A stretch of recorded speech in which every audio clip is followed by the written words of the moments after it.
సహస్రందా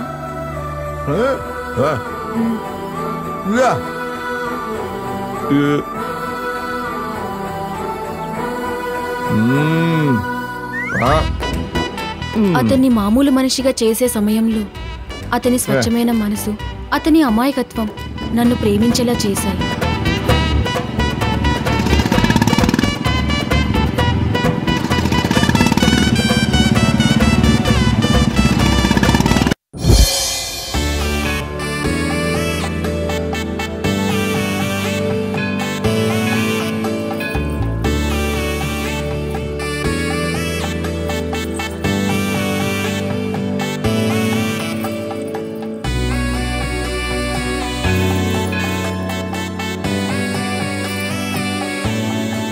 సహస్ర, ఒకవేళ meeting late అయితే రేపు మార్నింగ్ ఫ్లైట్కి వచ్చేస్తాను.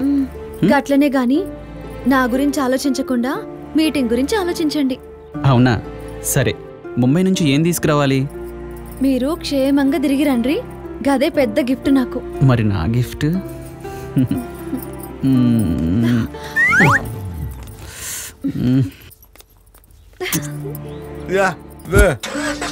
Bye bye.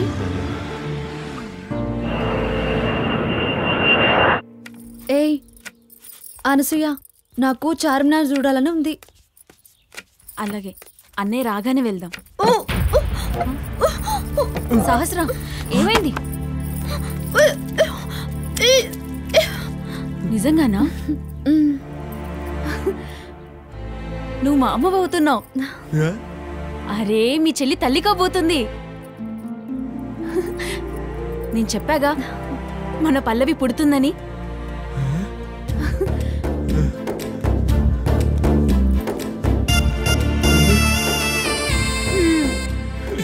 ఆనంద బాష్పాలతో సరిపెట్టుకోవడమేనా? మాకు స్వీట్స్ ఏమైనా తినిపించేదుందా?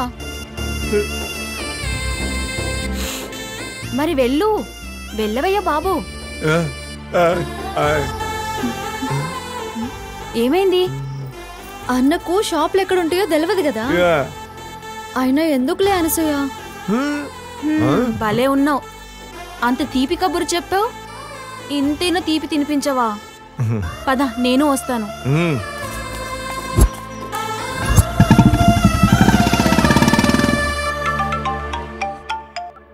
సహస్ర, ఇక్కడ మీటింగ్ సక్సెస్. ఈడ కూడా సక్సెస్ అయింది. ఏంటి అదే? అదే అంటే నాకు సిగ్గైతుంది, ఎట్లా చెప్పాలనో తెలుస్తలేదు. సహస్ర, పాపై రాబోతుందా? ఓ, ఐ లవ్ యూ పండు. I love you so much. ఎంత హ్యాపీగా ఉందో. ముంబై నుండి నీకే గిఫ్ట్ తీసుకొద్దాం అనుకున్నాను, నువ్వే నాకు గిఫ్ట్ రెడీ చేసావు. నేను ఇప్పుడే బయలుదేరుతున్నాను. Love you. Love you too. Bye bye.